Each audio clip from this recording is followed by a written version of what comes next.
My name is Zahira. I am 52 years old and I've been a Muslim for 20 years. I am British, been in England since year zero for myself. My mum and dad weren't practicing Christianity at all, didn't even call themselves Christians, didn't go to church, didn't do anything. I took myself to church for the choir. I liked singing, so I went to choir and went there for about 3 or 4 years, 2 different churches, but didn't really believe, I'd say. I didn't really believe in God at that point, I'll be honest. From 1994, I started to bike ride from St James to Brackmills in Northampton, which is about a 5-mile bike ride, day there and back.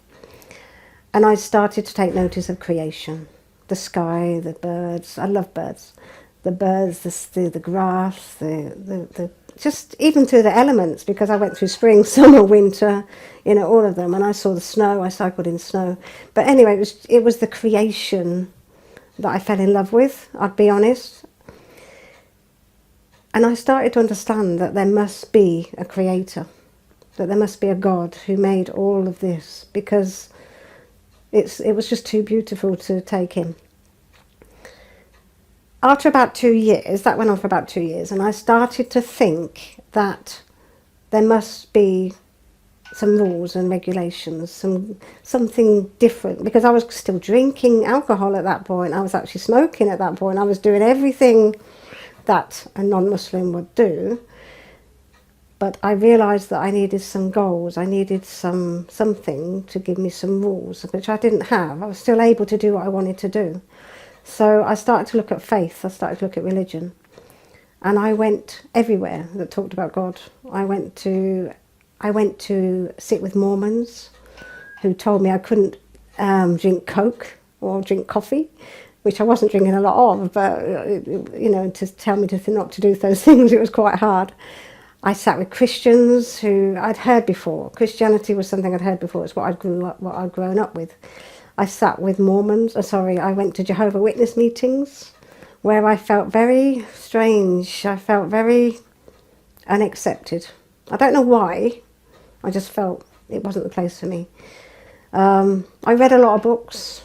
The Jehovah's Witness gave me a book called Search, and I've still got it. And it's got every faith, even faiths I've never even heard of, in that book. And I read the whole book. When I came to Islam, I stopped, and the penny dropped. It was just like it opened a clear window for me. It was nothing confusing to me about Islam. It was one God, and everything else, everybody else was his creation. And that's what I'd been looking for all my life. Something that was going to give me purpose. That was it, really.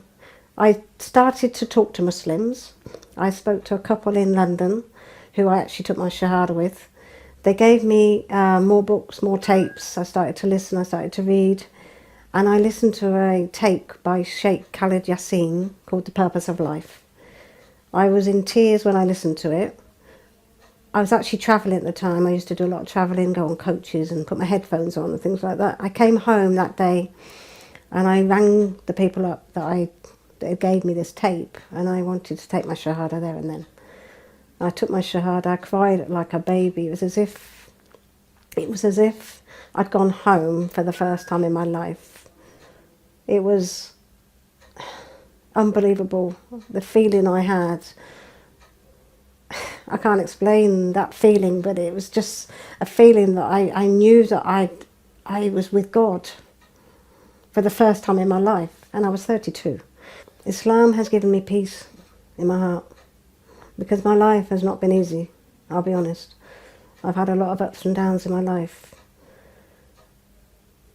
And Islam is my ultimate peace.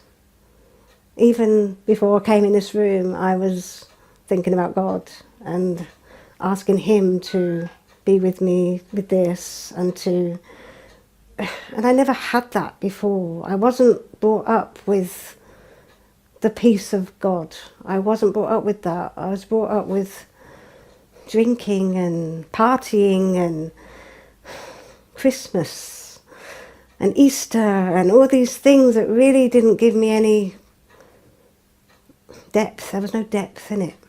But now I know God, and I know that God hopefully loves me and still have a feeling, it's just me, so it's just me because of my life, that I feel as though God,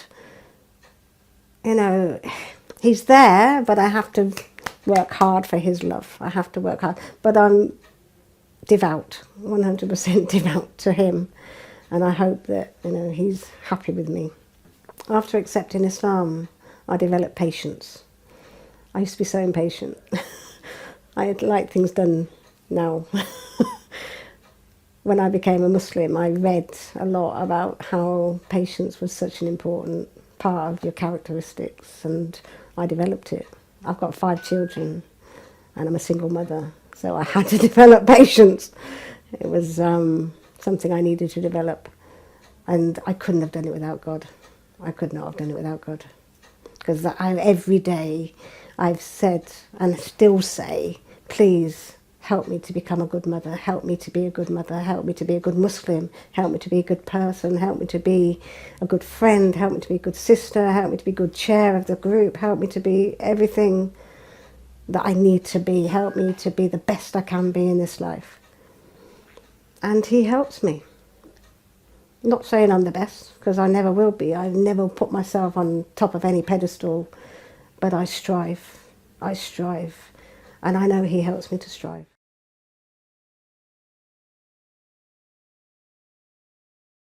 Regardless of whatever's going on in your lives, regardless of who you think you're going to upset, or who's not going to want to be with you anymore and reject you, God will never reject you. He'll always be there. And that's what gives you the peace.